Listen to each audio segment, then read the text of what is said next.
Love you guys. Take care of each other. Thank you for sending that.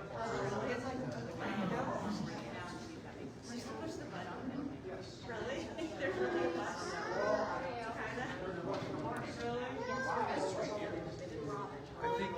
I think Ellie turned it on. Boy, they shake our, we live in a trailer here, and it shakes. Good morning. Good morning. Good to see everyone here this morning. Welcome to Islander Alliance Church. We come and worship the Lord together today. And, it's great to see everyone here. Great to see our visitors here. Pew. We'll introduce them a little bit later. And Pastor Stephen and Michelle are out this weekend on vacation to Ohio. So just keep them in prayer. Just privileged to have her speaking here today, giving the word. So we just want to bring a few things to your attention in the bulletin. Coming up activities. We do a special welcome to all the visitors who are here today, and we appreciate those who are running the service behind the scenes, and worship team, soundboard, and all those. So thank for each one for that. And so as we look, remember our Wednesday evening prayer, 6 o'clock. This last Wednesday we had fun making 100 peanut butter and jelly sandwiches for Matthew's Hope. And so Thursday they went to deliver them to the homeless folks. And so I think there was maybe 7 or 8 of us or so that were here Wednesday night participating in that. So that was a lot of fun. I think we're doing that the first Wednesday of each month. And so it's kind of an outreach that we're going to start participating in. So thanks for all those who helped with that. And then Thursday this week, 5:30, we have our once a month fellowship supper at the Mexican restaurant. You see the address there in your bulletin. And it's buy your own meal. It's time of fellowship coming together. And so it's Mexican this month. So let Pastor Steve know if you're interested by tomorrow, Monday, so he can kind of get a number in to the restaurant so they can have a spot for us. So please keep that in mind if you're interested in that. And then also, 27th of September is You Matter at the Merritt Island High School. And it's suicide awareness, and we've been a part of that. And so we'll have a stand at the high school. And so if you're interested, you can help bring some baked goods and whatnot to give to our church group that we're going to have there. And so there's more information on that. But we just praise the Lord for the freedom that we can come and worship the Lord here this morning. And it's pretty warm out there, and we got the air conditioners working. And we thank the Lord for what He's going to do. And as we open up our hearts and minds for what He has for each one of us. So let's just hear it. Lord, we just are grateful that we can come here and worship You today. We thank You for each one here that has come out. Lord, we just thank You for the opportunity we have just to dive into Your Word, Lord, to worship You through song, and just acknowledge that You are Lord. Acknowledge that, Lord, without You, we are nothing. And I just thank You for the hope of salvation, eternal life that You give each one of us. So, Lord, we just lift this service up to You. We just thank You, we love You. In Jesus' name, amen. This morning we go to a time of worship. We have our call to worship, which is Psalms 98, 1 through 9. It says, "Sing to the Lord a new song, for He has done marvelous things. His right hand and His holy arm have worked salvation for Him. The Lord has made His salvation known and revealed His righteousness to the nations. He has remembered his love and his faithfulness to Israel. All the ends of the earth have seen the salvation of our God. Shout for joy to the Lord, all the earth. Burst into jubilant song with music. Make music to the Lord with the harp, and with the sound of singing, with trumpets and the blast of the ram's horn. Shout for joy to the Lord the King. Let the sea resound and everything in it, the world and all who live in it. Let the rivers clap their hands, let the mountains sing together for joy. Let them sing before the Lord, for he comes to judge the earth. He will judge the world in righteousness and the people with equity. If you stand and join us as we worship this morning.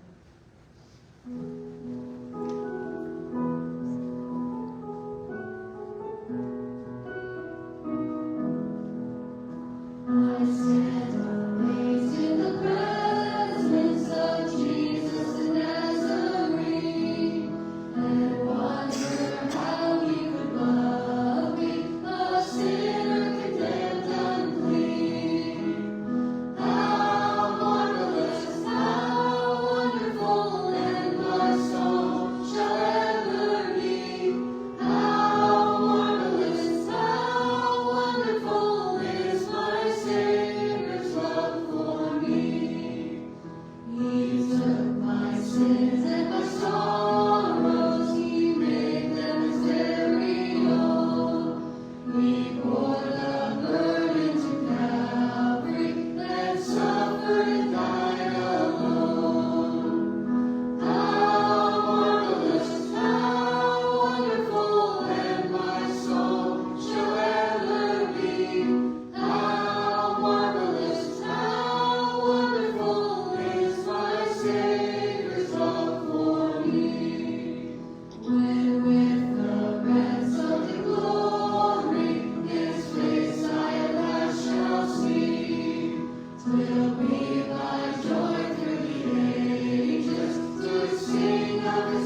When he goes into the chorus, shouts to the Lord, all the earth, let us sing.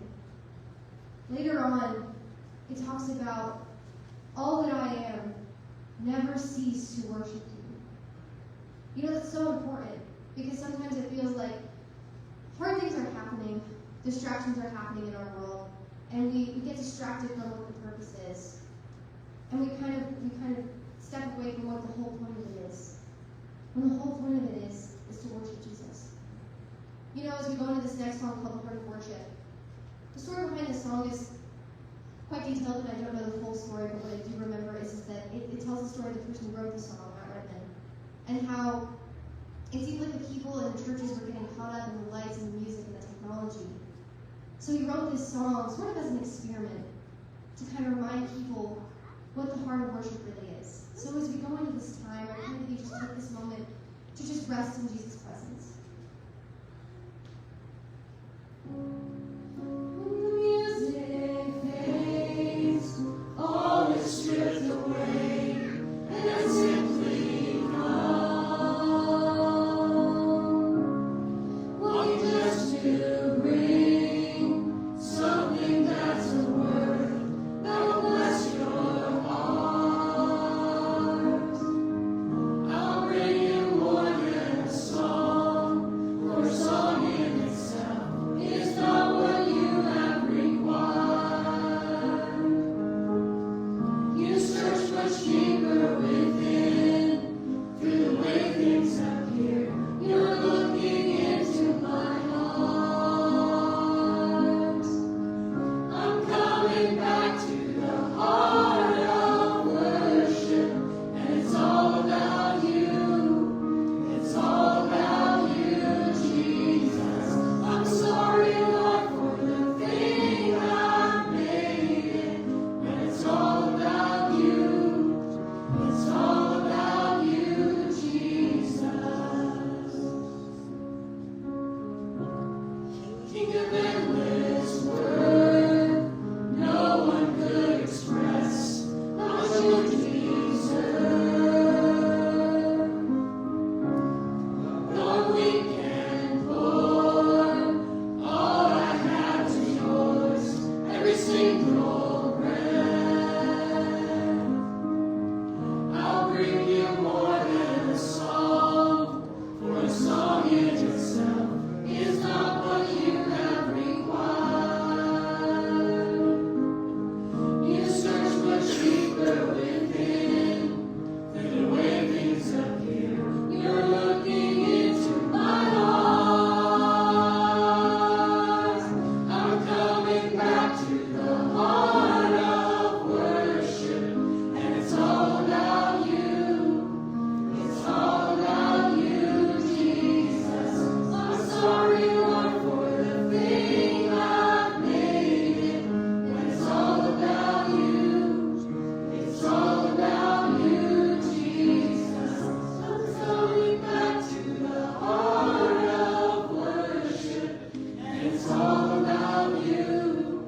It's all about you, Jesus. I'm sorry, Lord, for the thing I've made it. When it's all about you, it's all about you, Jesus. Heavenly Father, I thank you for that reminder, Lord, that it is all about you. God, I thank you for this time where we can come and we can worship you, Lord. God, we can just stand in your presence and just be present. God, we thank you in this world that's crazy and rushing around and go, go, go, Lord, but you stay the same. God, we thank you that you give us peace, Lord, that you provide us with strength, Lord. God, we thank you for your unconditional love and the sacrifices that you made on the cross, Lord. God, we thank you that you're always there for us, that we never have to walk through this life alone. God, we thank you for songs like these where we can remember that the heart of worship truly is when we're just singing to you, God. When we're just praying to you. When we're just talking about you, Lord. It's as simple as that. God, we thank you for these reminders, these little things throughout the week. God, I just pray that you would go before us. God, we thank you for our speaker today, Lord. I just pray that his words would be your words. I just pray over this service and this time, and I just thank you so much for this church, Lord. In your name, amen. Please be seated. Before you sit down, I want you to go and shake somebody's hand around you this morning. Introduce yourself if you don't know who they are. Good morning. Just take a couple minutes. Good morning. Hi. Good morning. Hey. Good morning. How are you?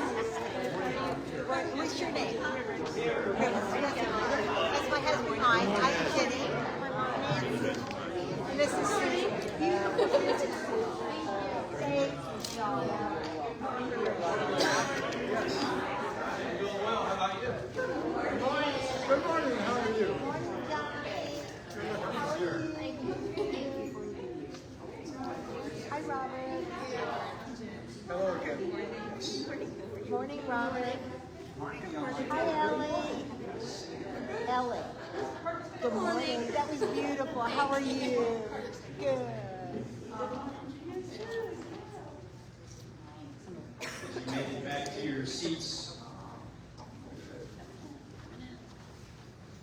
I do want to welcome the Adelgo family this morning.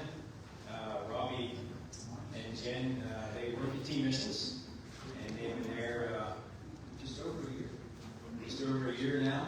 And great family. They're missing one, their oldest son. Other than that, they're all here. He's a senior in high school and at the Mariana Christian High School. And so we welcome you guys here today, and pray the Lord's blessing upon your family, serving with Team Missions. And Robbie works in our administration department out there, so it's great to have him here. So as we come to our prayer and praise time this morning, start with praises. Any praises this week? Sue. I had asked for prayers this week for my 99-year-old mother who had hip surgery because of a fall. She's had her ups and her downs this week. At one point, they transferred her to hospice. The next morning, my sister found her sitting in bed and hungry, so praise God. There must be something else for her to do, even at 99. There you go. From hospice to rehab, right? So praise the Lord for that. Sue's mother. So keep her in prayer. Yeah. The rest of my family was missing today. Yeah. Is that a praise? I guess that's played hooky, not me. But just praise this. My sister and her husband are both at a friend's wedding, so just they get to celebrate that. And then both my parents are flying home today, so just prayer and praise. Okay. All right. Very good. All right. Prayer requests. Anybody may have.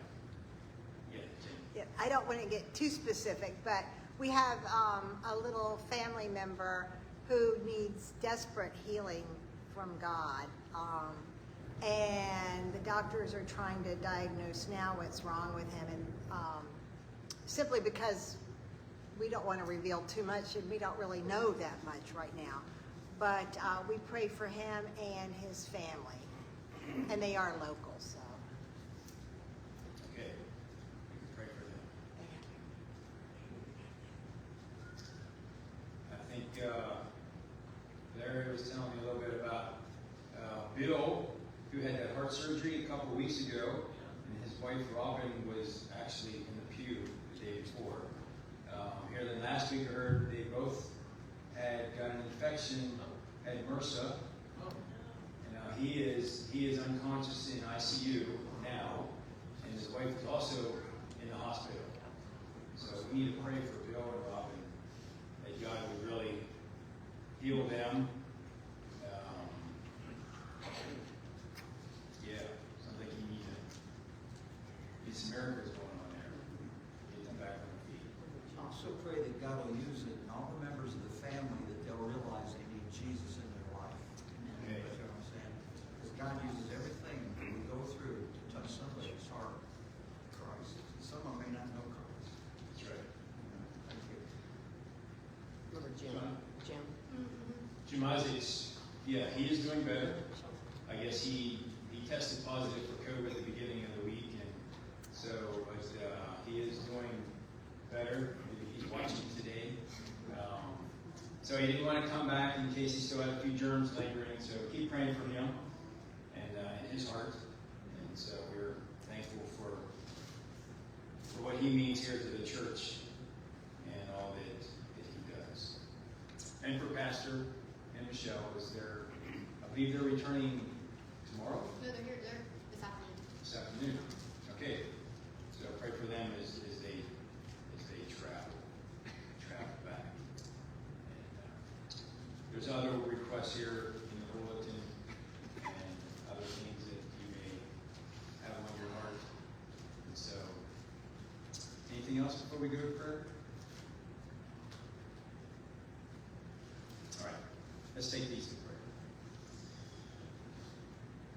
Lord, we just are so grateful that you hear everything that is before us, Lord. You hear our requests, you hear our concerns, you hear our praises. And we just thank you for the opportunity we have to lift these up to you today. We just thank you for healing. We thank you for taking care of Sue's mom after this. She broke her hip. Now she's back and forth. Lord, now she's into rehab. And so we just thank you for how you're using her. And just continue to give her the opportunity to share your love to those who are around her. We pray for Steve and Michelle and the rest of their family members who are traveling today. We pray for guidance and protection upon them as they come back to the island. Lord, we pray for Jenny's family, this member that they have who has a physical need. Lord, you know what it is. You know what needs to happen. Father, we just pray for your touch, your healing, and Lord, your peace in their life, whatever that may be. So we thank you for that. Lord, for Bill and Robin, Lord, it's been a tough haul for them.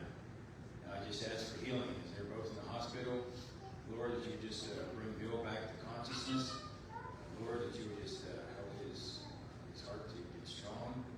Lord, I pray for healing for his wife, for these infections that they have. And Lord, that you would just work in their families' lives. That those who maybe don't know you, that this would bring them closer. They would see your healing power. And so we lift them up to you.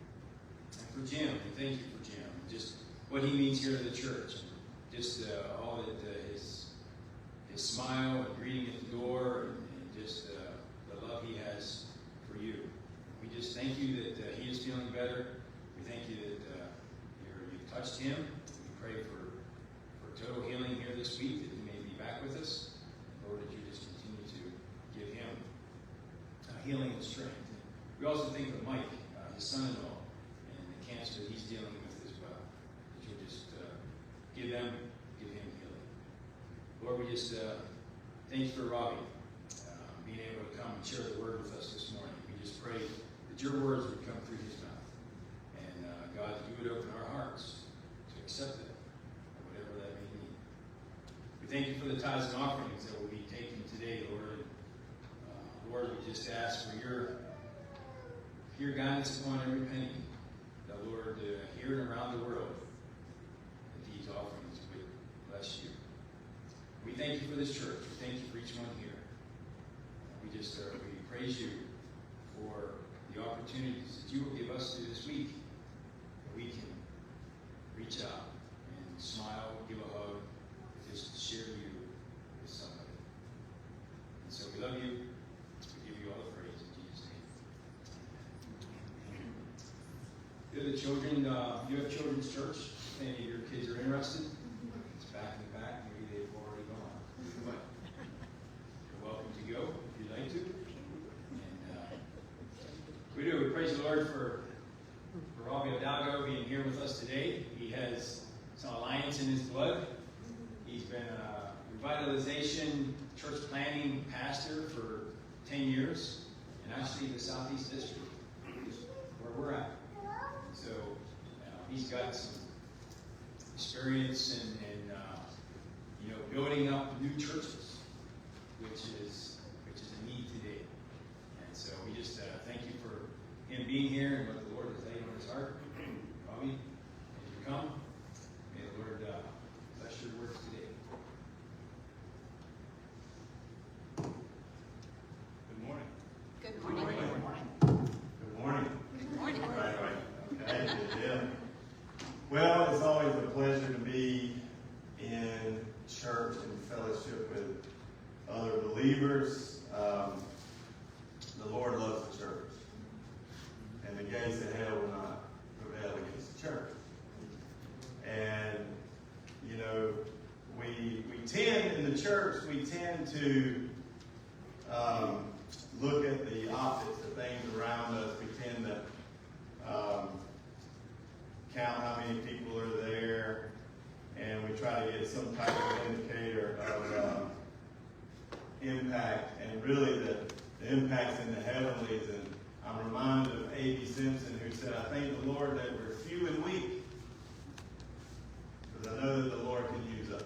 Right? Because in our weakness, His strength is made perfect. Amen? Ecclesiastes this morning, we're going to be in a wisdom book, and I'm going to be there for a little while to kind of wet your whistle, grease the wheel, so to speak, and then we're going over and finish this morning with a prophet, because I like the prophets. I think that they're really cool, and I want to finish there today. Lord, we just thank you for your word. Thank you for your Bible. Your word never returns void, and so we pray, Lord, your word would accomplish its purpose in our life. In Jesus' name, amen. Thank the Lord for Pastor Steve as well, giving me the opportunity. I get to preach this morning without having to wait on an interpreter, so that'll be kind of nice. That'll be kind of nice. Ecclesiastes, the author, we're starting there in chapter 1, the author Solomon, David's son, wisest man that ever lived. He prayed for wisdom. What would you have? And he prays for wisdom. And then he writes this book almost from a perspective of a rhetorical question kind of mindset of, I know the answer, and I'm writing this in the point of view of the world's mentality, if you will. But you can see that the title is here in the Greek, which was translated from the Hebrew into the Septuagint, and it's called Ecclesiastes, and it's one who assembles, or the preacher they call it, or I'm favor. The one I really like is the collector of sentences, because there's a lot of famous one-liners in Ecclesiastes, right? I mean, they're just so good, right? And just to kind of give you, chapter 10's got a one-liner I love. Let's hit that one. You know, every once in a while you'll hear somebody say, well, you know, I was praying and I just started talking to my dead relative. Well, don't do that. Actually, chapter 9, verse 5. For the living know that they will die, but the dead know nothing, and they have no more reward, for the memory of them is forgotten. And so, in essence, the dead have nothing to do with the living. And every time I see a show on television that they're trying to be the mediator between the dead and the living, I'm reminded of that one-liner, which is just really cool to me. Another one-liner, if the axe is dull and one does not sharpen the edge, then he must use more strength. So many one-liners in this book, but what got my attention in chapter 1, if you'll go back over there with me, I'll read the first 4 verses. The words of the preacher, the son of David, king in Jerusalem. That's why we contribute this to Solomon. It's not mentioned by name, but it sounds pretty much like him to me. He says, vanity of vanities. If you look at the translation of that word, you could say delusion. You could say empty, fleeting, vapor. It makes no sense. Life makes no sense from this perspective, says the preacher. Vanity of vanities, all is vanity. Verse 3, what profit has a man from all his labor in which he toils under the sun? And here's what got me right here. One generation passes away, and another generation comes, but the earth abides forever. And then, I'm thinking, I just returned back from a reunion, and the Dalgo family reunion. That's how you say my last name, Hidalgo. And all of these people assembled in one place, and some of which hadn't been there in over 10 years. And I'm thinking to myself, man, everybody looks so old. But you know what that means. If they look old, so do you. You know, like we are getting old. And they agreed with me. I said, man, we're getting old, aren't we? And they were like, yeah, Lord, we're getting old. And but then you read verse 11. It says, there is no remembrance of former things, nor will there be any remembrance of things that are to come, by those who will come after. Nor will there be any remembrance of things that are to come by those who will come after. And I'm thinking about that, and I said, you know what's going to happen? I'm going to die, and they're going to go and eat potato salad. You know? And they're just going to forget. You know? And it's like, okay, all right, Lord, come on, bring it, Lord, give it to me straight, you know. And then Solomon starts looking at these things that we like to put all of our eggs, these baskets we like to put all of our eggs in, and he starts dismantling them. Okay? So, chapter 2:17, he looks at it and it's like, I read this and I think how replaceable everybody is. Look at 17.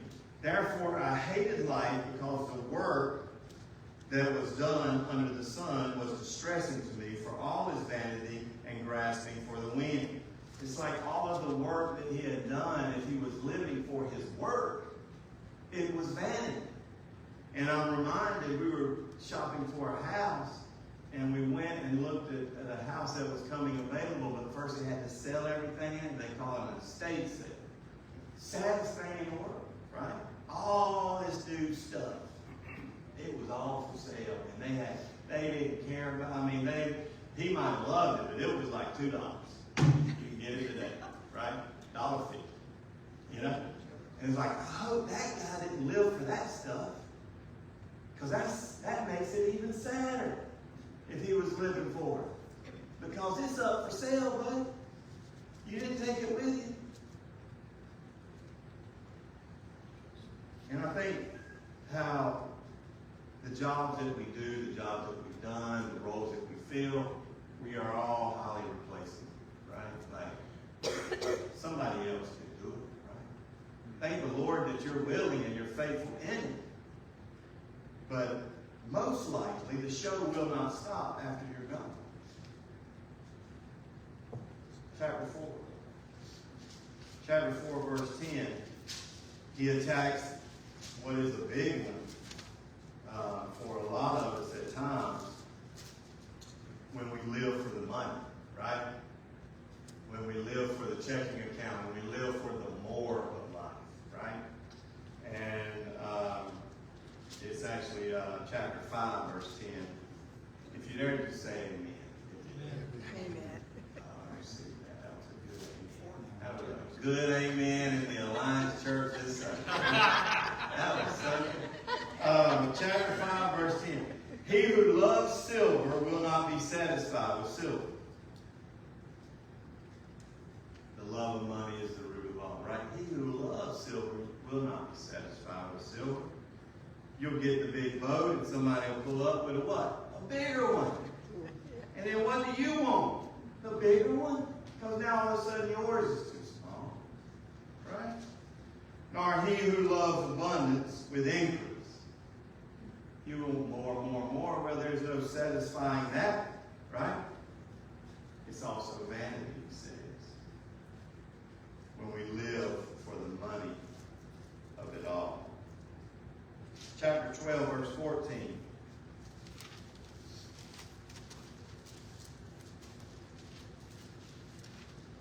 In the day of prosperity, be joyful, but in the day of adversity, consider. Surely God has appointed them both.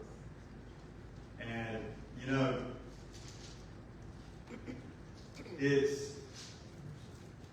God's going to use every situation in our life, and I hope that in my life that my heart is getting more and more pliable and tender to the things of God as he uses adversity and blessing in my life. The preacher in Ecclesiastes sums up chapter 12, and starting there in verse 13, he sums it up by saying, "Let us hear the conclusion of the whole matter. Fear God and keep his commandments, for this is man's all. For God will bring every work into judgment, including every secret thing, whether good or evil." And it is true that for a believer, it's not a situation of heaven and hell for us. Jesus paid it all. Christ alone was the last song we'll sing this morning, Lord willing. And it is true that we are not earning our salvation, even though there are churches within a stone throw from here that would be teaching salvation by works, which makes the assembly of you guys all the more important when you hold up truth, which is, salvation is not by works, lest any man should boast, right in Ephesians chapter 2. But I told you this morning that I wanted to finish with a prophet, and I didn't pick just any prophet, I picked a country boy prophet, because I thought it'd help you guys be able to understand my accent a little better if we use a country boy. So we're going to go to Micah this morning to finish today. And Micah is, I mentioned he is a country boy. He's from a small town. If anybody's from a small town, you ever been on a dirt road? You ever lived off a dirt road? That's Micah, right? He's this little town called Morsheth, right? And he was from a small town, and he had a heart for the people. He had a heart for the poor. He had a heart for those being taken advantage of, they would say today, marginalized. Micah, he tracks with Ecclesiastes. He addresses that the transgressions of the people of the Israelites, that they had gone after wealth. They were going after false gods. They had made idols out of things in their life. And you can pick it up here in chapter 1, verse 7. It says, "All her carved images shall be beaten to pieces." This is Micah prophesying. "And all her pay as a harlot shall be burned with the fire." Whenever, and I thought in my mind, whenever these people, these chosen people, these called people of God, whenever they prostituted their calling, whenever they chose a job that had more money, but that's not where God was calling them to. Whenever they chose a church because they went to Disney World every year and not where God was telling them to come to. You understand? And I thought to myself that that's exactly what he's talking about here. Whenever he says that their wages will be burned with fire. "All her idols I will lay desolate," he says. "For she gathered it from the pay of a harlot, and they shall return to the pay of a harlot." It's interesting that whenever you focus on things that are not of God, it'll just require more, and you'll still be left with less. Amen, Brother Robbie preached it this morning at Island Alliance Church. Amen. Amen. Now look, he also concludes the matter. I'm going to read this with you this morning. Turn to chapter 6. Turn to chapter 6. And he likes to put, the prophet likes to put it in the context of a courtroom. And in this context, in chapter 6, he's got, as far as the jury almost, if you read through it, it's like the mountains and the foundations of the earth are sitting there as the juror, and he's going to go through and kind of take the Israelites through the trial here, and we'll pick it up in verse 1. "Hear now what the Lord says, arise, plead your case before the mountains, and let the hills hear your voice. Hear, O you mountains, the Lord's complaint, and you strong foundations of the earth, for the Lord has complained against his people, and he will contend with Israel." Verse 3, "O my people, what have I done to you? And how have I wearied you? Testify against me. For I brought you," and he's going to start saying, this is what I've done, actually. "For I brought you up out of the land of Egypt." That's what I did for you. I brought you out of bondage. And sometimes we can forget what the Lord's done, right? Of how we've been changed and how we've been transformed and how faithful God has been. And God's bringing them in remembrance that I brought you out of bondage and I sent before you Moses, Aaron, and Miriam. Oh, my people, remember now.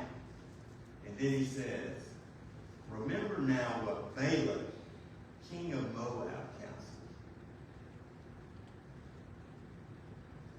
And what Balak, son of Beor, answered him. I don't know if you remember this, but Balak was a king that was asking the prophet to curse God's chosen people, and he wanted to give him money. He wanted to pay.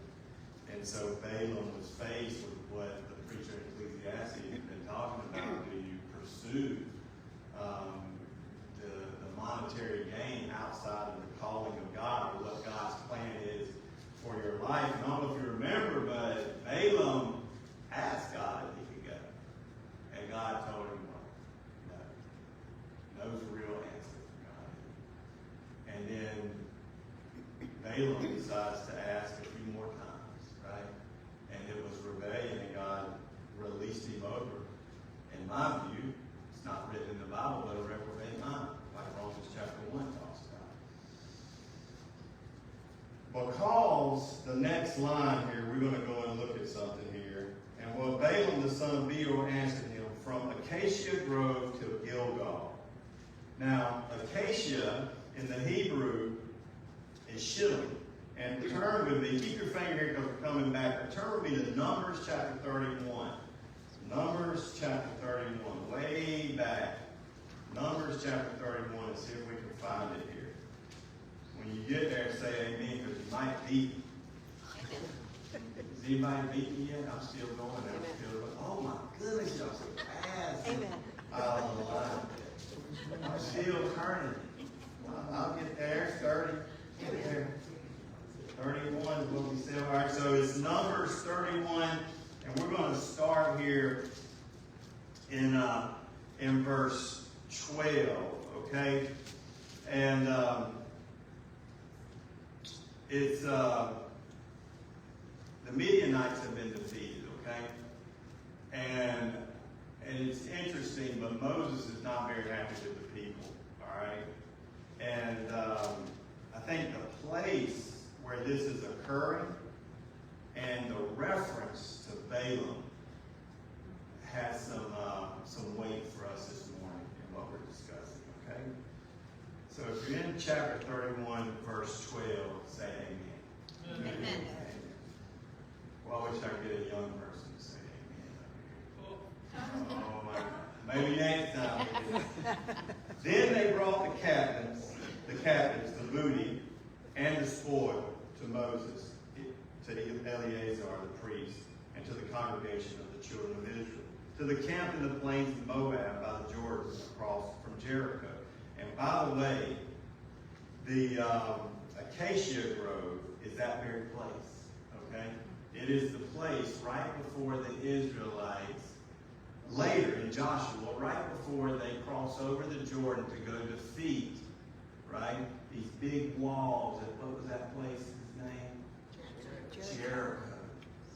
Right before they go and defeat Jericho, and they get consecrated to be God's people there in Gilgal, right? And that's the other reference that the prophet uses.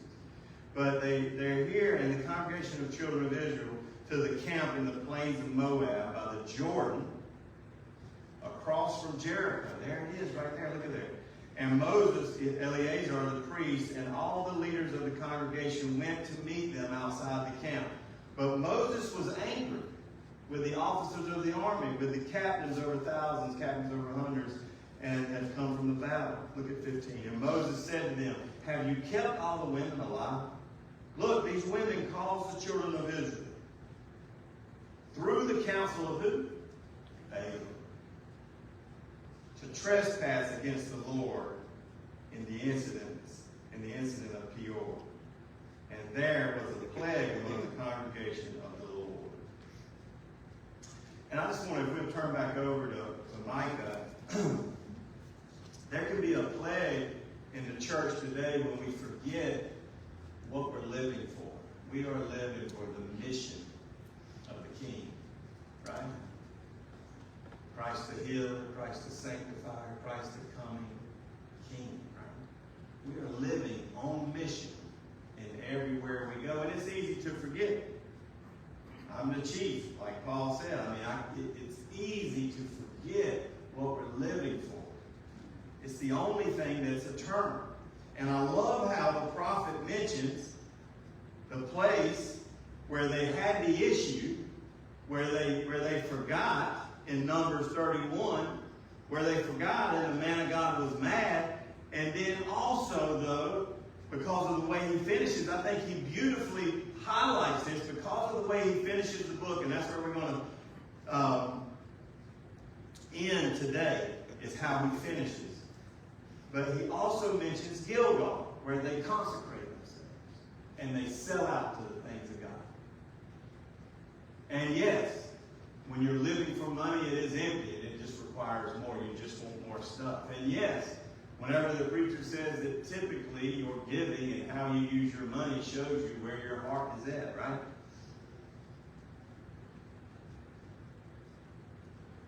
He asks a question through the prophet. With what shall I come before the Lord and bow myself before the high God? I love how it touches on religion right here in verse 7. Just a little bit above it, actually, we'll start. Shall I come before him with burnt offerings, with calves a year old? Will the Lord be pleased with thousands of rams, 10,000s of rivers of oil? Shall I give my firstborn for my transgression? Basically, is there a ritual that I could go to that would get me closer to God? And the answer is no. Out of the overflow, we come in and assemble together at the appointed time, right? But our worship is all week. Our worship is with our families. Our worship is when we don't say what we want to say. It was right there on the tip of my tongue. I could have said it, but I didn't. And that was the Holy Spirit. Thank you, Lord. Finally got one. And I didn't say what I wanted to say. It didn't have anything to do with you, right? So, religion and rituals, tradition, Paul okays it in the New Testament. It's great. But it's not what's going to pass through the fire whenever we sit in front of the judgment seat of Christ. What's going to pass through the fire, and actually, if you were to keep reading in Numbers, the spoil that they got, the gold, they said, whatever goes through the fire will be clean, and you can keep that. And in our life, the things that will pass through the fire will be the things that we did with the right motive. As a church planter, I can remember I saw somebody over at the basketball court. I was walking through the neighborhood, which I did a good bit, and I started going over there and inviting them to church. Why? The Lord stopped me and he said, "Is your heart right? Are you just trying to grow the church? Or do you care about his soul?" I had to repent. My goal was to get him to come to church. Yeah. And I think Ecclesiastes, if it tells us anything, tells us that our motives can get twisted sometimes. It's in verse 8, the country boy hits it pretty hard, I'd say. He says, "He has shown you, O man, what is good. And what does the Lord require of you? But to do justly, to love mercy, and to walk humbly with your God." Amen. And, if we can just get an idea of how filthy our works of righteousness simply are in front of a holy, holy, holy God, right? Like, if we're counting on those to save us, you wouldn't believe how many people, when I asked them, are they born again, start to begin to tell me what they do. Well, yeah, I believe I'm going to heaven because I do this, and this. I'm thinking, where's Jesus in your testimony? He's your only hope. It's not what you do. It's who you know. It's who you know. It doesn't matter if you've been baptized. I'm glad followed the Lord in baptism, you were obedient. That is a work that comes from a changed life. Great. But it didn't save you. It didn't save you. You got to understand that Christ alone is your only hope. And I love how he finishes here. If you'll go with me to chapter 7, our last chapter for today. Chapter 7. He's talking about our God, the one we love. It's the one that gave us the breath to breathe this morning, right? Who's given us every good gift we've ever received. This is who Mike was talking about. Look at it right here in verse 18. Who is a God like you, pardoning iniquity and passing over the transgressions of the remnant of his heritage? He does not retain his anger forever, because he delights in mercy. He will again have compassion on us and will subdue our iniquities. So, in closing, this is why I like the example that he gave of Balaam. Because in Balaam, where the people had transgressed, years later when Joshua led the people, they would be there on that same area, getting ready to cross over the River Jordan, and they would have a mind for kingdom mission. They would actually be sanctifying themselves, preparing themselves over about 3 days to cross the River Jordan and go and begin to take the promised land. Christ, when he prayed, he said, "Pray my kingdom come on earth as it is in heaven." He's asking us to be his representatives today. He's asking us to have spent time with him so that we have bread to be able to give people. I love whenever you guys are going through your bulletin today, I love how you guys are on mission. All those PB and J's, praise God, glory to God. That's going to bless somebody. That is going to bless somebody. That's on mission. That's changing lives. And I think what we also have to realize is that the things that we do to touch souls, that actually come next to a soul and we minister to a soul living and breathing, those are the things that will pass through the fire.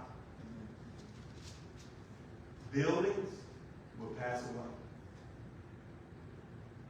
They just simply will. We are called to be good stewards, and you guys have done excellent with this facility. I love what you've done here. But one day these will pass. But those souls you minister to, the ones you pray with, you say, "Can I just pray for you?" It's amazing that a pagan will receive prayer most times. An unbeliever will receive prayer. Those folks, those lives you touch, that'll last for eternity.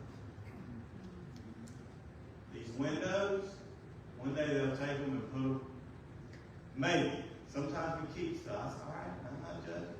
Keep it. Keep that. But these windows will go to the landfill. Most likely one day. Right? Let's pray. Lord, I just thank you for this church. I thank you, Lord, for the opportunity to come into this place. And Lord, we get to read your Bible, your word, your living word. Lord, thank you for how you've changed our lives. Thank you for the work you're doing, the marriages represented in this room, the ministries, Lord, the burdens that you placed on your church, Lord, to do your will, your way. Help us to be focused on your kingdom, Lord. Help us not to look to the right or to the left, Lord, not to be consumed with money, Lord, or work, but Lord, may we leave a legacy of being on mission for you. And Lord, may we not do anything unless we first been with you. In the mighty name of Jesus, amen. If you stand join us as we close.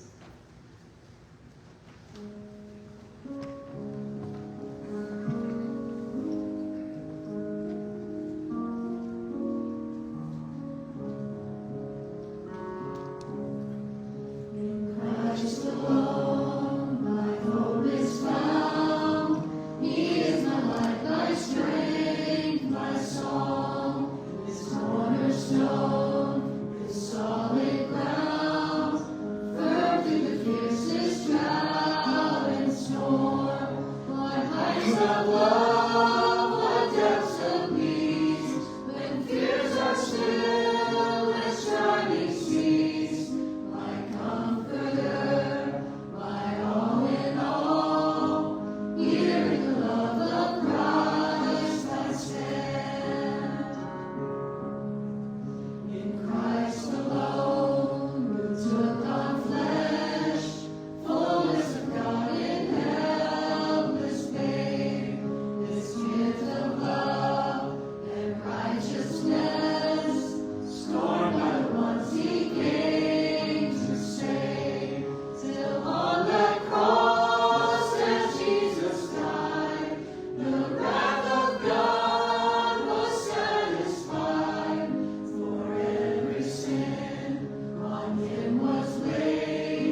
see, the people would see God through us and not me.